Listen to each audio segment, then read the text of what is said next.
కుంటూ This వస్తున్నాను. meeting is being recorded. ఈ ఎడారి అనుభవంలో ఎలాంటి పరిస్థితులు ఎదురవుతాయి?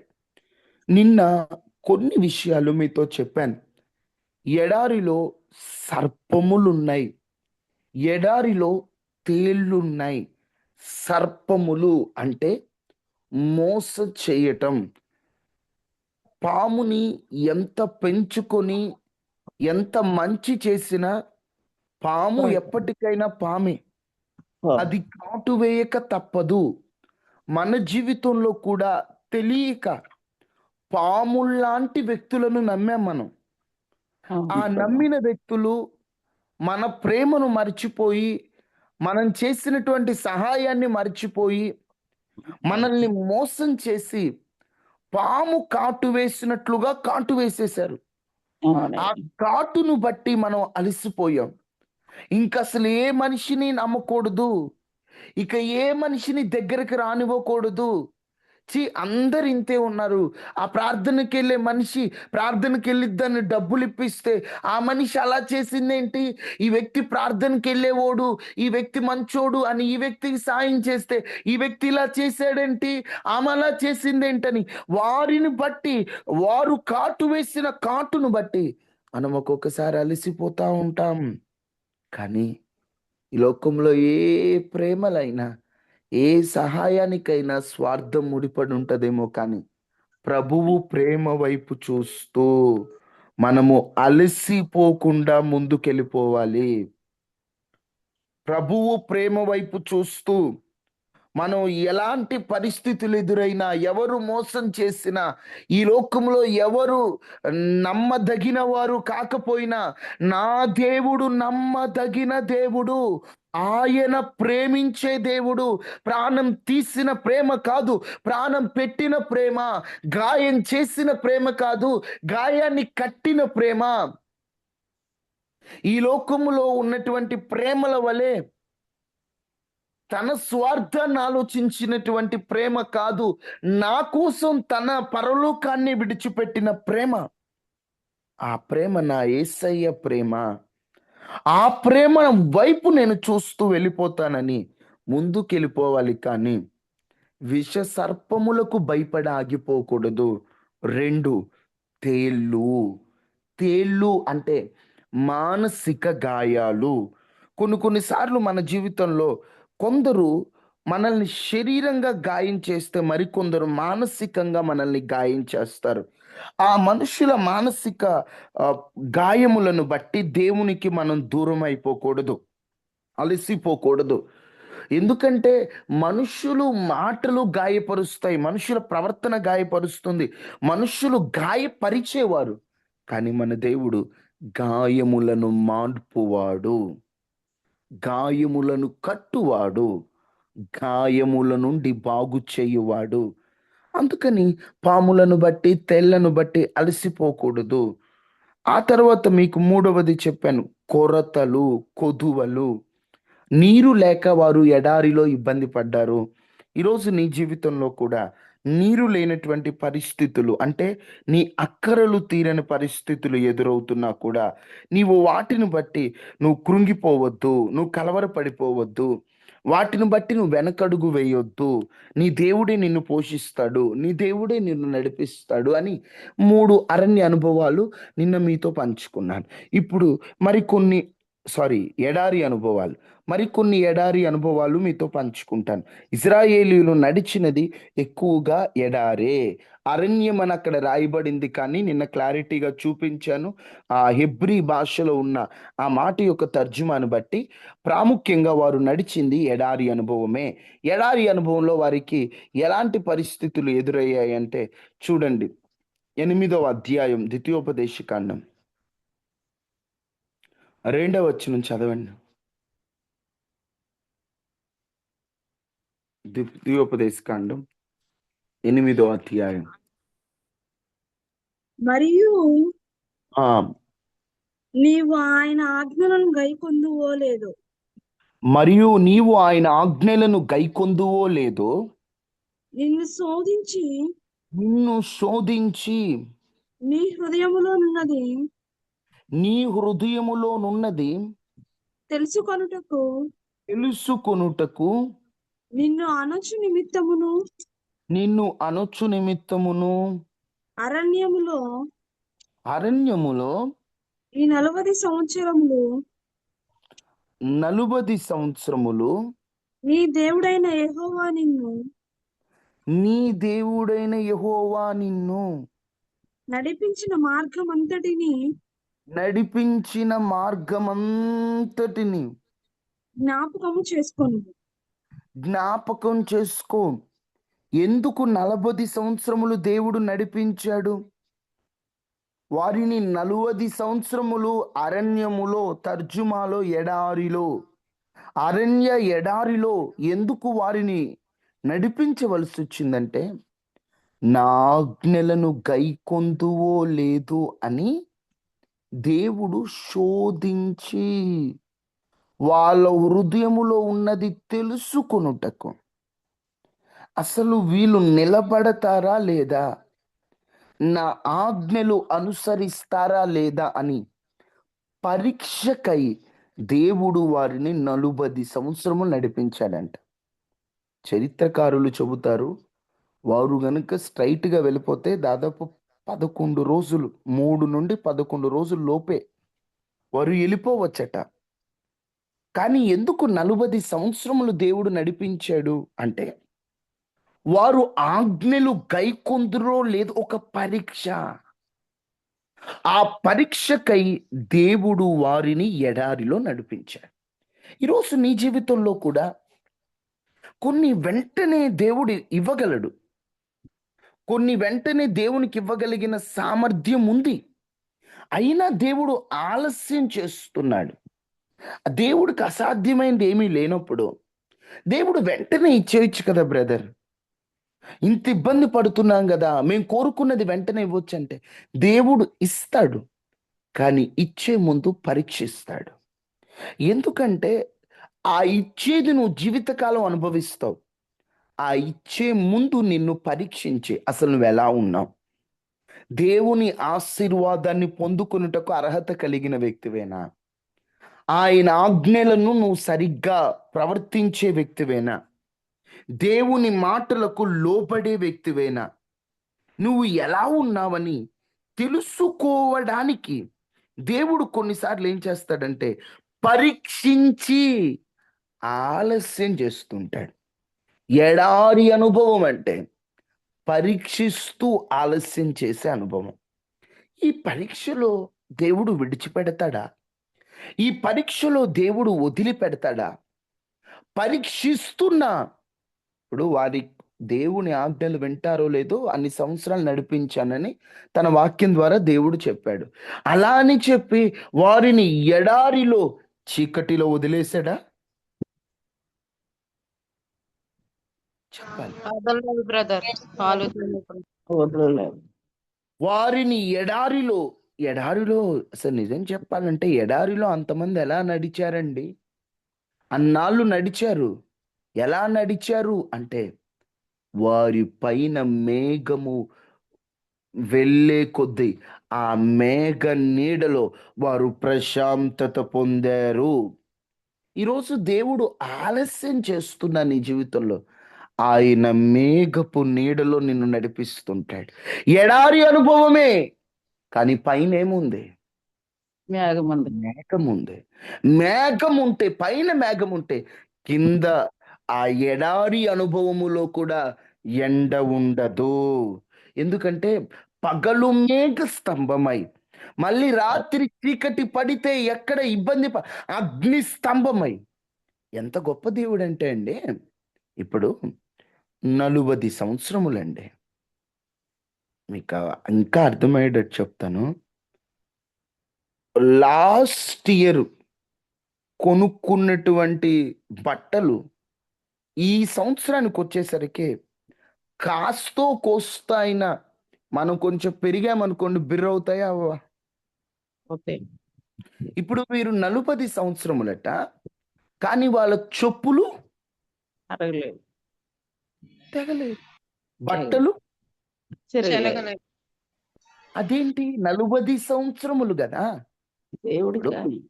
5 ఏళ్ళు పిల్ల ఉంది. 5 ఏళ్ళప్పుడు ఒక డ్రెస్ వేసుకుంది. ఆ అమ్మాయికి ఇప్పుడు 40 సంవత్సరాల యాత్ర పూర్తయిందంటే ఎన్నాళ్ళు వచ్చు? 45. ఇప్పుడు 5 ఏళ్ల డ్రెస్సు 45 ఏళ్ళ అమ్మాయి పట్టిద్దా? వాస్తవిక లెక్క చూస్తే పట్టిద్దా? పట్టదు. కానీ అక్కడే బట్టలు మాసిక చెప్పు సైజ్ అయినా మారుతా ఉండాలిగా. తన బిడ్డల్ని ఎంత చక్కగా నడిపించాడంటే, వీళ్ళు పెరుగుతూ ఉంటే వస్త్రం కూడా పెరుగుతూ ఉందేమో ఒకవేళ. వీరు నడుస్తూ ఉంటే చెప్పు కూడా పెరిగిందేమో. అంతగా కాపాడాడండి. ఈరోజు చాలా మంది అనుకుంటున్నారు దేవుడు ఆలస్యం చేస్తున్నాడు, ఎడారి అనుభవములో ఉన్నాము, దేవుడు మాకేది ఇవ్వట్లేదు, మమ్మల్ని అర్ధాంతరంగా వదిలేశాడు, మేము అడిగింది ఇవ్వట్లేదు. మీరు అడిగింది ఇవ్వడం ఆలస్యమైన మీ చెయ్యి మాత్రం విడిచిపెట్టడా ఆయన ఎడారి అనుభవములో గుర్తుపెట్టుకో. నీ చెయ్యి విడువడా ఆయన. ఆలస్యం అవుతుంది కానీ చెయ్యి విడువల. 40 ఏళ్ళు పట్టిన 40 ఏళ్ళు మన్నా ఇస్తానే ఉన్నాడు. వారికి మేఘస్తంభము వస్తూనే ఉన్నది, వారి అక్కరలు తీరుతూనే ఉన్నాయి, సమస్యలు వస్తూనే ఉన్నాయి, పరిష్కారం వస్తూనే ఉంది. ఒక వచనంలో సమస్య కనబడితే తరువాతి వచనాల్లో పరిష్కారం కనబడుతుంది. దాహం అంటే బండలో నుండి నీరు వస్తున్నాయి, చేదంటే మధురంగా మారుతున్నాయి, ఆ ఆహారం అంటేనేమో ఆకాశం నుండి వస్తుంది, మాంసపు అంటే పూరేడు పెట్టెలు వస్తున్నాయి. ఎడారి అనుభవములో కూడా తన బిడ్డలు ఆకలితో చచ్చే పరిస్థితులు దేవుడు రానివ్వలేదు. ఈరోజు ఎడారి అనుభవము లాంటి పరిస్థితుల్లో ఉన్నావు కదా. నీ జీవితంలో కూడా ఆకలితో అల్లాడే పరిస్థితులు రానివ్వకుండా, సింహపు పిల్లలైన ఆకలి కొంటాయేమో కానీ నిన్ను, జీవము కలిగిన దేవుని బిడ్డవైన నిన్ను ఆకలితో అల్లాడే పరిస్థితులు నా దేవుడు రానివ్వడు. ఆయన నిన్ను పోషించే పోషకుడండి, పోషకుడు. నువ్వు కృంగిపోవద్దు. నేను ఎడారిలో ఉన్నాను అనుకోవద్దు. అమ్మో నా జీవితం ఇంకింతేనా అనుకోవద్దు. నువ్వు ఎడారిలో ఉన్నా దేవుడు నిన్ను ఆలస్యం చేసేటట్లుగా నడిపిస్తాడేమో కానీ నిన్ను అలక్ష్యం చెయ్యడు. ఇది వెయిటింగ్ పీరియడ్. ఈ వెయిటింగ్ సమయంలో, ఈ ఆలస్యపు వేళల్లో నీవు సహనం నేర్చుకోవాలి, నీవు దేవుని ఆజ్ఞలను గైకొనాలి, నీవు దేవుడు కోరుకున్న స్థాయిలోకి రావాలి.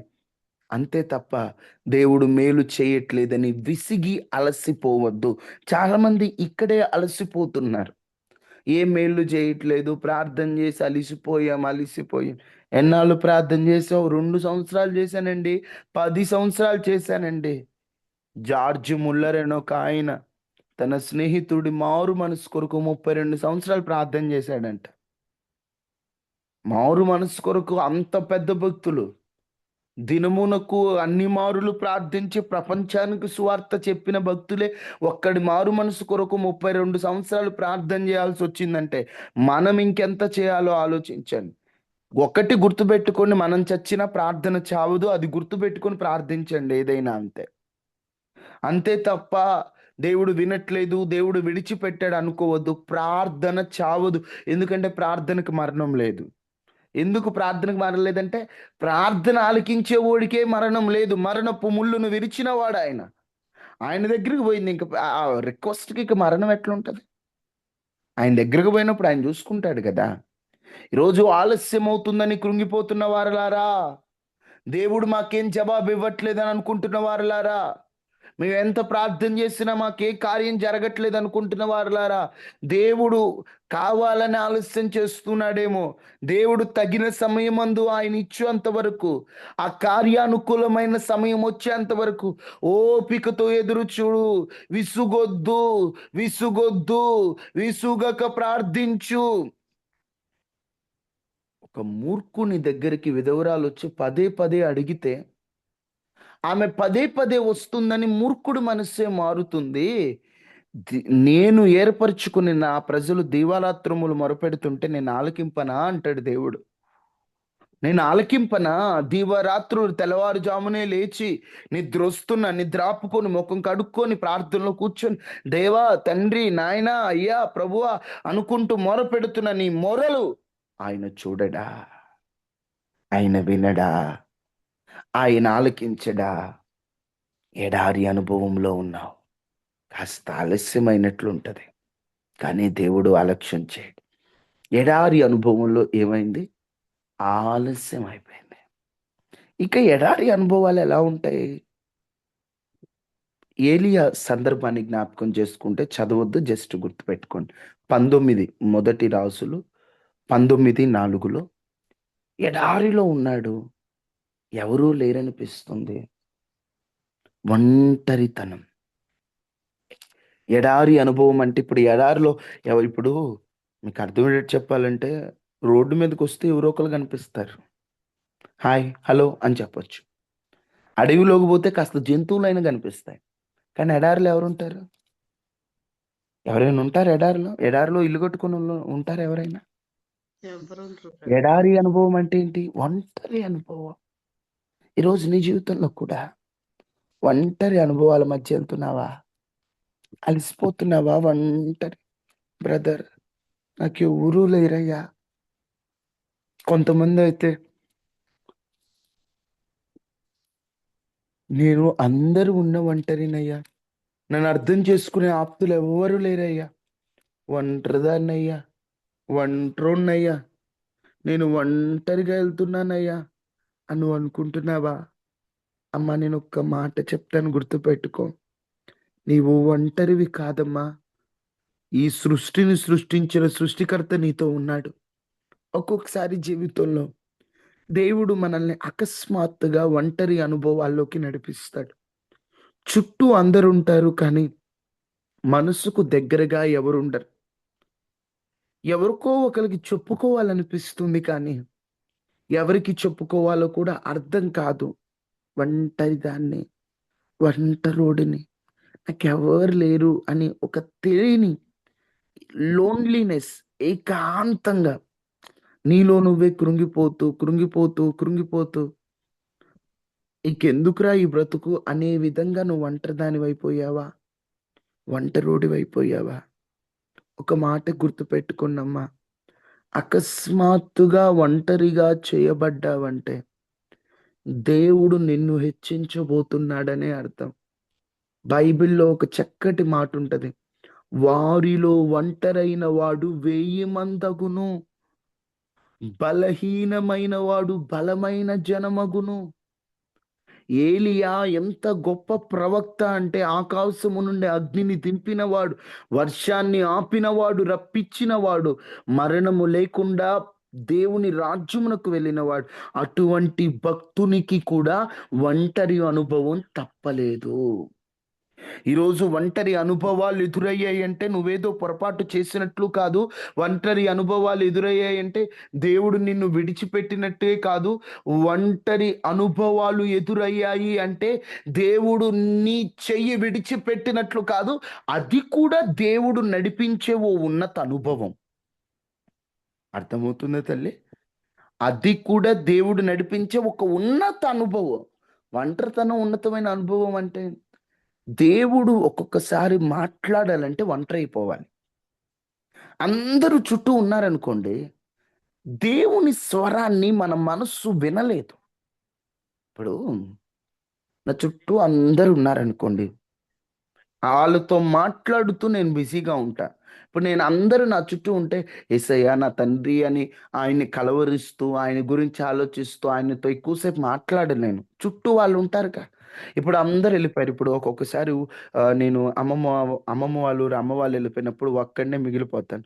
అప్పుడు ఒక్కోసారి మనసు బాలేపోతే పడుకొని, నా యేసయ్య, నా తండ్రి పరిస్థితి ఏంటయ్యా అని అడుగుతూ ఉంటాను. ఇప్పుడు నేను దేవునితో మాట్లాడాలన్నా, ఆయన నాతో మాట్లాడాలా, నేను ఒంటరిగా ఉండాలి. మీకు ఇంకా అర్థమయ్యేటట్టు చెప్పాలంటే, చుట్టూ అందరున్నారు, దేవునితో కుదరట్లా. యెబ్బూకు రేవుకొచ్చినప్పుడు యాకోబు అందరిని ఏం చేశాడు? పంపించేశాడు. పంపించేసి ఒక్కడే మిగిలాడా? ఎవరైనా ఉన్నారా? ఒక్కడే మిగిలాడు. అయిపోయాడు. అదేంటి? అంతమంది భార్యలు, అంతమంది పిల్లలున్న నీవు ఒంటరిగా ఎందుకైపోయావు? నా దేవునికి నాకు ఓ సంభాషణ కావాలి. అంటే ఒక ఉన్నత అనుభవంలోకి వెళ్ళాలంటే ఒక్కోసారి దేవుడు ఒంటరితనానికి మనల్ని అప్పగిస్తాడు. ఒక్కొక్కసారి నువ్వు బాగా ప్రేమించే వాళ్ళే నిన్ను ఒంటరిని చేయడం, నిన్ను ఒంటరిగా ఎవరు అర్థం చేసు అలాంటి అనుభవాలు వచ్చినప్పుడు నేను ఒంటరిదాన్ని, నాకెవరు లేరు, నన్ను అందరూ మోసం చేసేసారు, నాకిక నా జీవితం ఎవరోదా అందరు ఇట్లా బాధపడొద్దు. నా దేవుని అనుమతి లేకుండా నేను ఒంటరిదాన్ని, ఒంటరోడిని అవ్వను. ఈరోజు నేను ఒంటరిని అయ్యానంటే నా దేవుడు అనుమతించాడు ఈ ఒంటరితనానికి. నా దేవుడు పర్మిషన్ ఇచ్చాడు ఈ ఒంటరితనానికి. ఆయన పర్మిషన్ ఇచ్చాడంటే నాకేదో చెప్పాలనుకుంటున్నట్లున్నాడు. ఇప్పుడు ఈ ఎబ్బోకు రేవు దగ్గర అందరిని పంపించాల్సి వచ్చిందంటే ఇంతమందిని పెట్టుకుని ఒంటరిగా ఉండాల్సిన కర్మ నాకెందుకు అనలా యాకోబు. ఆయనే అందరిని పంపించేసి ఒంటరైపోయి దేవుణ్ణి అడుగుతున్నాడు, అయ్యా ఎల్బెతెల్ దేవా, నాయనా నన్ను ఆశీర్వదించయ్యా, నన్ను ఆశీర్వదించు. ఒంటరి అనుభవం అది శిక్ష కాదు, శిక్షణ. ఒంటరిగా దేవుడు ఒకటి కొన్ని నేర్పిస్తాడండి. పక్షిరాజు పక్షులన్నిటిలోనే బలమైనది, పక్షుల రాజుగా పిలువబడింది. అది వాస్తవికంగా దాని వయస్సు, దాని జీవితకాలం 80 సంవత్సరాలు. 40 సంవత్సరాలకు వచ్చినప్పుడు దాని రెక్కల్లో బలం తగ్గిపోతుంది, ముక్కులో బలం తగ్గిపోతుంది. అన్ని పక్షులను భయపెట్టిన ఈ పక్షి ఒంటరిగా ఒక కొండ మీదకి వెళ్ళిపోతాడట. కొండ మీదకి వెళ్ళిపోయి రెక్కలన్నీ ఊడబెరుక్కుంటదట. రక్తమయముతో ఉంటే ముక్కును బండకేసి కొట్టుకుంటదట. ఒకప్పుడు దాన్ని చూచి భయపడిన కాకి పిల్ల కూడా అప్పుడు దాని చుట్టే తిరుగుద్దట. మామూలు దీనికి బలం ఉందనుకోండి, అసలు కాకి పక్కకు రావటానికి కూడా కుదరదు. కానీ ఇది బలహీనం అయిపోయి ఒంటరి అయిపోయినప్పుడు కాకి పిల్ల కూడా ఇదేం చేస్తుందిరా మమ్మల్ని అన్నట్టు తిరుగుద్ది. కానీ ఏట్రా, ఏంది నువ్వు నా చుట్టూ తిరుగుతున్నావని కాకి పిల్ల వైపు చూస్తూ సమయాన్ని వృధా చేసుకోదు ఈ పక్షి రాసు. ఏ పట్టించు ఒంటరిగా ఆ గాయాలలో అలాగే రెక్కలన్నీ ఊడబెరుక్కొని ముక్కునంతా బద్దలు కొట్టేసుకొని కొత్త ముక్కు వచ్చేంత వరకు మౌనంగా ఉండి రెక్కల్లో బలం వచ్చేంత వరకు మౌనంగా ఉండి తరువాత అది ఎలా ఎగురుతుందంటే అది ఎగిరినంత ఎత్తుకు ఏ పక్షి ఎగరలేనంత ఎత్తుకు ఎగురుతాయి. ఈరోజు నీ జీవితంలో ఒంటరి అనుభవాలకు దేవుడు వచ్చాడు, అనుమతి ఇచ్చాడు. ఆ ఒంటరి అనుభవంలో ఉన్నప్పుడు ప్రతి ఒక్కడు నిన్ను చూసి ఎగతాళి చేసేవాడే. యోబు కొన్ని సందర్భాల్లో ఒంటరి అయిపోయాడు. బాధతో అంటాడు, నాకంటే తక్కువ వయసున్న గలిగిన వారు నన్ను చూసి ఎగతాళి చేస్తున్నారంటారు. యోబు 31లో వాళ్ళ తండ్రులు నా మందను కాయు కుక్కలతో సమానం అంటాడు. అంటే వాళ్ళ నానోలే మందలు కాసే వాళ్ళకు కూడా పనికిరారు. అలాంటి వాళ్ళు కూడా వచ్చి యోబు ఒంటరి అయినప్పుడు, యోబు కష్టాల్లో ఉన్నప్పుడు యోబుని వెక్కిరిస్తున్నారు. ఇది ఒక ఎడారి అనుభవం. ఈరోజు నీ జీవితంలో కూడా కొన్ని పరిస్థితులు ప్రతి ఒక్కడు వచ్చి నీతులు చెప్పేవాడే, ప్రతి ఒక్కడు వచ్చి సలహాలు ఇచ్చేవాడే. అది ఆత్మీయుల సలహా అయితే తప్పు కాదండోయ్. కావాలని దెప్పి పొడుస్తూ మనుషులు గాయం మీద గాయం చేసే స్వభావం మనిషిది. ఆల్రెడీ గాయపడిన గుండెను ఇంకాస్త గుచ్చుతుంటారు, ఇంకాస్త బాధ పెడుతుంటారు, ఇంకాస్త నొప్పిస్తుంటారు, ఇంకాస్త ఇంకాస్త ఇంకాస్త ఆ గాయపడిన గుండెతో ఒంటరిది అని అయిపోయి దేవుడు కూడా నా చేయి విడిచిపెట్టాడా, దేవుడు కూడా నన్ను వదిలేశాడా, దేవుడు కూడా నాకు దూరం అయిపోయాడా, నేను ఒంటరిదాన్ని, నాకెవరు లేరు అనుకుంటున్నావు. కానీ ఆయనని చెయ్యి విడిచిపెట్టడానికి ఆయన స్వార్థపూరితమైన మనిషి కాదు. నీ చెయ్యి ఎందుకు విడిచిపెడతాడు ఆయన? రోజు నీ భర్త నీ చేయి విడిచిపెట్టొచ్చు, నీ పిల్లలు నీ చేయి విడిచిపెట్టొచ్చు, అందరూ నిన్ను ఒంటరిదాన్ని చేయొచ్చు. కానీ యేసయ్య నిన్నెప్పుడు ఒంటరి దాన్ని చేయడు. నీ ఒంటరి అనుభవములో కూడా నీ జంటగా నిలుస్తాడంటే ఒంటరి గువ్వవై విలపిస్తున్నావేమో. ఆ పిచ్చుక తెలుసు కదా! పిచ్చుకకి ఒంటరితనం అంటే చాలా భయం. చీకటంటే భయం. ఆ ఒంటరి పిచ్చుక ఎటెళ్ళాలో తెలియక ఒంటరితనంలో, అమ్మో! అమ్మో! నేను ఒంటరిదాన్ని. నా భయం పడుతుందంటే పిచ్చుకకి ఎక్కడ నివాసం దొరికిందట? బలిపీఠం యొద్ద పిచ్చుకకు నివాసం దొరికింది. ఈరోజు ఒంటరి పిచ్చుకవై ఏం చేయాలో అర్థం కాని పరిస్థితిలో ఉన్న నీకు దేవుని బలిపీఠం, దేవుని రెక్కల నీడలనే ఒక ఆశ్రయం ఉంది, గుర్తుపెట్టుకో. ఒంటరోళ్ళంటే లోకానికి భలే సొలకన. ఏ ఒంటరిదిరా, ఎవరున్నారా?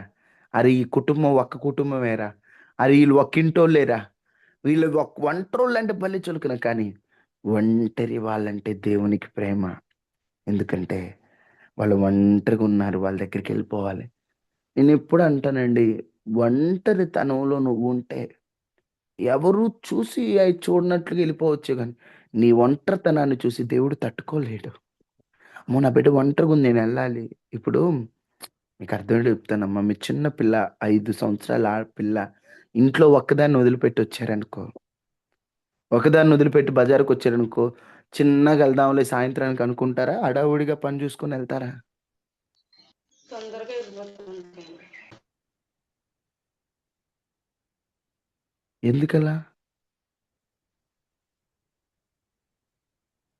అక్కడ చిన్నపిల్ల ఒంటరిగా ఉంది కాబట్టి.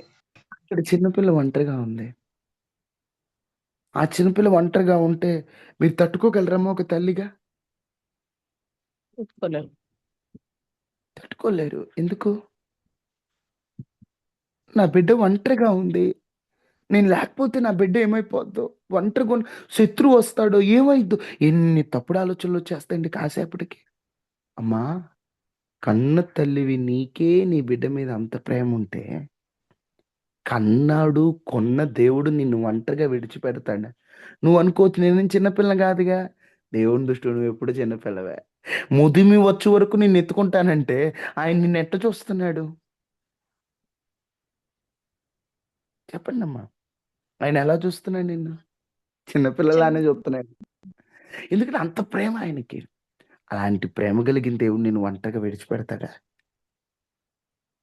అమ్మో! కొన్నాళ్ళుండే నువ్వే నీ కూతురునో, నీ కొడుకునో ఒంటరిగా విడిచిపెట్టినప్పుడు నిన్ను దేవుడు విడిచిపెడతాడా? నువ్వు విలువైన దానివమ్మా, గుర్తుపెట్టుకో. నిన్ను విడిచిపెట్టడు దేవుడు. అమ్మ, మీకొక మాట చెప్తాను.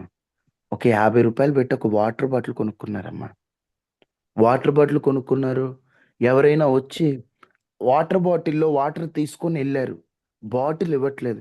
పోతే పోనీ రూ. 50 అని విడిచిపెడతారా? మీకు అర్థం అవ్వడానికి చెప్తున్నాను. విడిచిపెట్టను. ఏం జేస్తారు? లేకపోతే మీ విలువైన బాక్సే నాకిచ్చారనుకోండి. ఏమంటావు? చూసి, బ్రదర్, ఆ రోజు మీకు కొంచెం కూరేసి ఇచ్చాను బాక్స్. కొంచెం బాక్స్ ఇస్తారా? కాస్త బాటిల్ ఇస్తారా? ఎందుకు? డబ్బులు పెట్టి కొన్నప్పుడు దాన్ని వదులుకోరు. వదులుకుంటారా? ఎవరైనా వదులుకోరండి. మొహమాటంగా వద్దన్న డబ్బులు పెట్టి కొన్నప్పుడు వదులుకుంటారమ్మా? వదులుకోను. వదులుకోరు. నువ్వు రూ. 50 పెట్టి కొనుక్కున్న వస్తువునే వదులుకున్నప్పుడు, రక్తం ఇచ్చి కొనుక్కున్న నిన్ను ఒంటరిగా దేవుడు విడిచిపెడతాడా? విడిచిపెట్టడం. ఇది గుర్తుపెట్టుకోవాలి అడిగే ఎప్పుడు మనం. నన్ను కొన్నాడాయన. తన రక్తం ఇచ్చి కొన్నాడు. నేను విలువ పెట్టి కొనబడిన వాడను. విలువ పెట్టి కొనబడిన దానివి నీవు. నిన్నైనా, నన్నైనా దేవుడు అర్ధాంతరంగా వదిలిపెడతాడా? చెప్పండి. వదిలిపెడతాడా ఒంటరి అనుభవాలు? వదిలిపెట్టను. ఎందుకు అలసిపోతున్నావు? నువ్వు ఒంటరిదానివి, ఒంటరి. నీ ఒంటరితనంలో నీ ప్రక్కన ఉంటాడాయన. నిన్ను కొన్నాడు, విడిచిపెట్టాడు. ఒక్కటే గుర్తుపెట్టుకో, రూ. 5 వస్తూనే నువ్వు విడిచిపెట్టినప్పుడు, ప్రాణం పెట్టి కొన్న నిన్నెట్ట విడిచిపెడతాడమ్మా? పిచ్చిదానిలాగా ఒక్కోసారి దేవుడు నన్ను విడిచిపెట్టాడు, దేవుడు నన్ను వదిలిపెట్టాడు అంటున్నావు గానీ, దేవుడు నిన్నెందుకు విడిచిపెడతాడు? ఒంటరి అనుభవాల్లో ఈరోజు చెప్పిన ఎడారి అనుభవాల్లో 2 అనుభవాలు.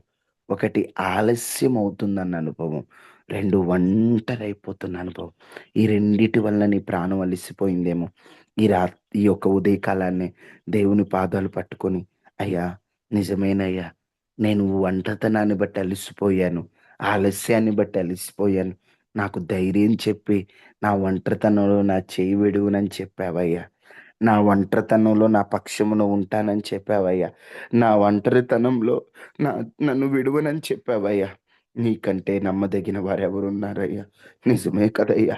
నేను ఒక్కోసారి నువ్వు కూడా నన్ను విడిచిపెట్టావు అనుకున్నానయ్యా. కానీ నువ్వు నన్ను కొన్నానన్నావు. నన్ను విడిచిపెట్టనన్నావు. ఇంతకంటే నీ గొప్ప ప్రేమ ఏముందయ్యా అని దేవుని ఆదరణను బట్టి కొంచెం సేపు దేవునితో మాట్లాడతారా? దయచేసి మాట్లాడతారా? స్తోత్రం. అందరూ అమ్మ స్వరాలెత్తి మాట్లాడండి. దేవునితో మాట్లాడండి. ఈ బాధంతా దేవునికి చెప్పండి. దయగల స్తోత్రాలయ్యా. అయ్యా. అయ్యా, మీరు ఇచ్చిన వాక్యం లేదు ప్రభా. నిజమే తండ్రి.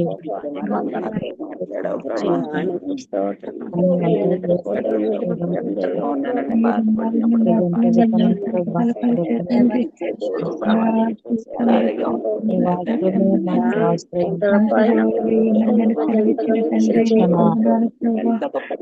వాక్యాన్ని చదువుకుంటే మేము బలపడటానికి సహాయం చేయండి అయ్యా. ఒంటరి జీవితంలో నాయనానికి సంకల్పంలో మాత్రమే వందనాలు స్తోత్రాలు ప్రార్థన ఆలస్యండి దేవా. ఈ పరిచయ మాటలు నడుచుకోవాలో నేర్పించిన దేవుడు అయ్యా. అయ్యా నీ బయలుపరిచిన మాటలు బట్టి ధైర్యం కలిగి నాయన సమాధానము కలిగి అయినా నా విరోధులైన కలిగి ఉండటానికి సహాయం ఆశ్చర్యకార్యాలు చేసే దేవుడు అయ్యా.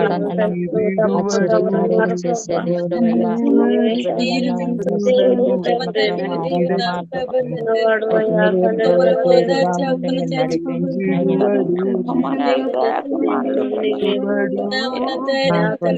తండ్రి నమ్మతలేని జీవితంలో అయ్యా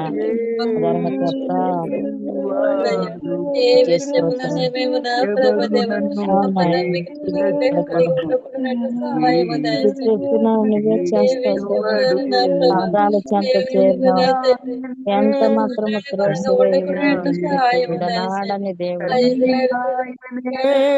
తండ్రి ఆయనే లాలించును, పాలించును, పాలించును, పాలించును.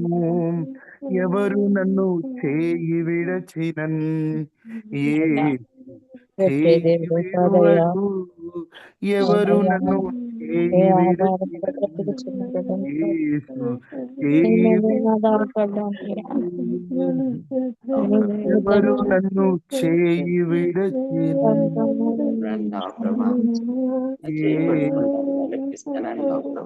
విడువడు. చేయి విడువడు.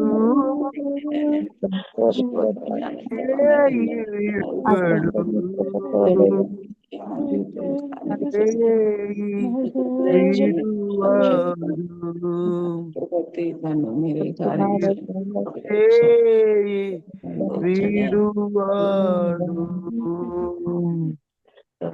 అంటారు బతుకులేదని నేను జంటగా పిలుస్తానన్నావు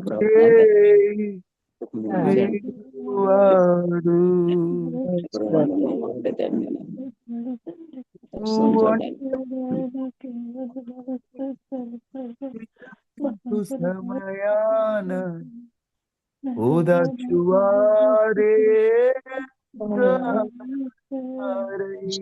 చూడనే వద్దయ్యా. వైపు కాదయ్యా పరమాన్ని వైపు చూడగలిగే మనోనేత్రాన్ని నీకేగా అర్పణలు. పరిస్థితులన్నీ యేసయ్యా, ఎడారి అనుభవములో ఎలాంటి పాఠాలుంటాయో నేర్పించావయ్యా. ఒంటరిమని కృంగిపోతున్న మాకు ఉన్నావనే ఒక భరోసాని గుర్తు చేశావయ్యా. ఆలస్యం అవుతుందని బాధపడుతున్న మాకు అవును సమయం ఉందని గుర్తు చేశావయ్యా. అవునయ్యా. విడువని దేవానికి వందనాలు. కానీ తల్లివా నేను ఆదరించినట్లు మమ్మల్ని ఆదరిస్తున్నావయ్యా. తండ్రి విడిచినా మమ్మల్ని విడువని వాడవయ్యా. నీ ప్రేమ ఎంత గొప్పదయ్యా. ప్రాణం పెట్టి అంత ప్రేమించిన ప్రేమను లోక ప్రేమల్లో మేము మునిగిపోయిన వారమయ్యా. మాలాంటి వారిని కూడా కరుణించిన కరుణామయానికి వందనాలు. మీరు మాట్లాడిన మాటలు బట్టి స్తోత్రాలు. వాక్యాన్ని నీరు కట్టి ఫలింపచేయండి. ఈరోజు ఈ ఉదయకాల ప్రార్థనలో పాల్గొన్న కుటుంబాల చుట్టూ మీ కంచె వేయండి. వైరస్లు, అనారోగ్యాలు, ప్రమాదాల నుండి తప్పించండి. క్షేమకరమైన వాతావరణాన్ని అనుగ్రహించండి. నీ బిడ్డల పక్షమున మీరు నిలిచి అద్భుతాన్ని చేయమని, కన్నీటిని తొడవండి, ఇబ్బందులు తొలగించండి, ధైర్యాన్ని ఇవ్వండి, వైరస్లు, ప్రమాదాల నుండి తప్పించండి, ఆరోగ్యాన్ని మీ పిల్లలకి ఇవ్వమని, క్షేమాన్ని ఇవ్వమని, వ్యాపారాల్లో కష్టార్జితాల్లో తోడుగా ఉండమని.